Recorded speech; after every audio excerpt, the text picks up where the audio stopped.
welcome back to Coins World. 1961 Jefferson Nickel. Hey everyone, welcome back to Coins World. If you're new here, don't forget to subscribe for more coin collecting tips, history, and rare finds. Today, we're diving into the 1961 Jefferson Nickel, a classic coin with some hidden gems you don't want to miss. Could this be a rare variety? Does it hold any extra value? Stay tuned as we explore everything you need to know about this vintage nickel. Let's get started. The 1961 Jefferson nickel is an essential part of American numismatic history, tracing its origins back to the early days of the Jefferson nickel series, which began in 1938 when it replaced the Buffalo nickel. Designed by Felix Schlag, the Jefferson nickel features a left-facing portrait of Thomas Jefferson, the third president of the United States, and the principal author of the Declaration of Independence. Schlag's design was chosen through a national competition, and his original rendering of Monticello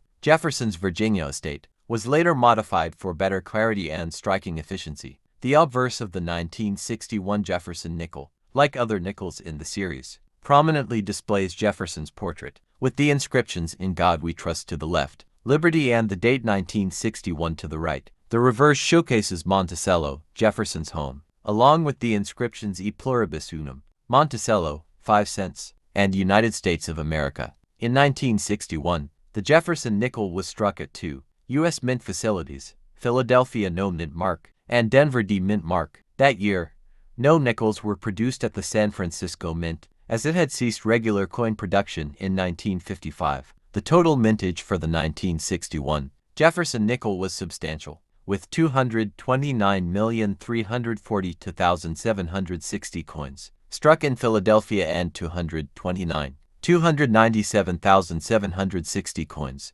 minted in Denver. These numbers were high compared to earlier years, reflecting an increasing demand for circulating coinage. During the mid-20th century, however, the quality of strikes from 1961 is often found lacking, especially from the Denver Mint, where weaker strikes and excessive die wear resulted in less distinct details on both the obverse and reverse. One of the key aspects of Jefferson nickels, including those from 1961, is the presence or absence of full steps FS on Monticello. Full steps refer to the clarity of the steps leading up to Monticello's entrance. A full steps FS designation is given by grading services like PCGS and NGC, when at least 5 or 6 full steps are clearly visible without interruption. These well-struck coins are significantly rarer, as weak strikes and die erosion often obscure the details. In the case of the 1961 Jefferson nickel, full steps examples are particularly scarce, making them highly sought after by collectors.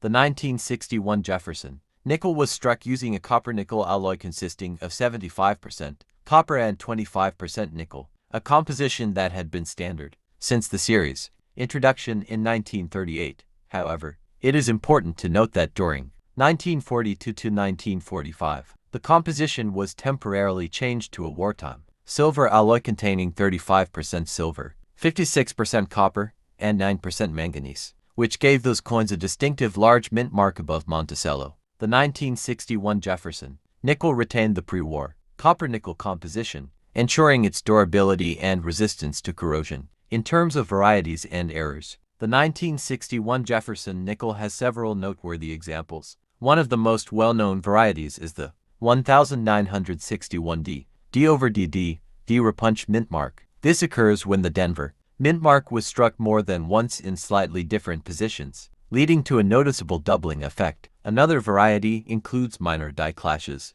where elements of the obverse and reverse designs are faintly imprinted onto each other due to accidental die contact. Additionally, some off-center strikes and planchet errors can be found, though these are relatively rare compared to earlier years in the series. When it comes to grading and value, most circulated examples of the 1961 Jefferson nickel hold only face value due to their high mintage and lack of precious metal content. However, uncirculated specimens, particularly those with full steps FS, can command significant premiums. A 1961 Jefferson nickel in MS65 full steps can be worth hundreds or even thousands of dollars, depending on the strength of the strike and the coin's luster. Coins with lower grades but minimal wear can still be collectible, especially if they exhibit interesting toning or unique die characteristics. Historically, the Jefferson nickel has played an important role in U.S. commerce and has remained a staple of American currency for over 85 years.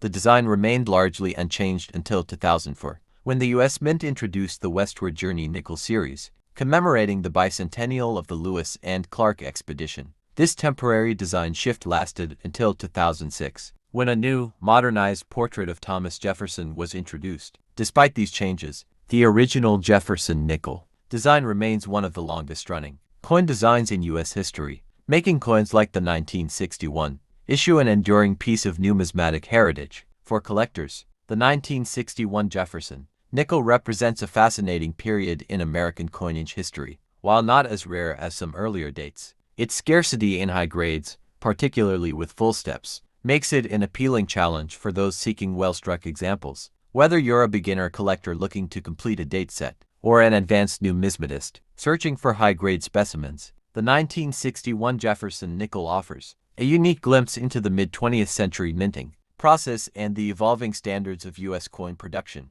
In conclusion, the 1961 Jefferson nickel is a classic example of American coinage, combining historical significance with intriguing varieties and grading challenges. From its high mintage and weak strikes to its rare, full steps examples and repunched, mint mark varieties, this coin remains an important and collectible piece in the Jefferson nickel series. If you happen to come across one in your pocket change or an old collection, be sure to check for any unusual features, as certain varieties and high-grade examples can be surprisingly valuable. Whether you're drawn to its history, design, or potential rarity, the 1961 Jefferson nickel is a coin that deserves a place in any collection. If you found this video helpful, be sure to like, share, and subscribe to Coins World so you never miss out on future coin-related content. Also, drop a comment below and let me know. Do you have a 1961 Jefferson nickel in your collection? Have you ever found one with full steps or a rare variety? I'd love to hear your thoughts. Thanks for watching, and I'll see you in the next video. Happy collecting!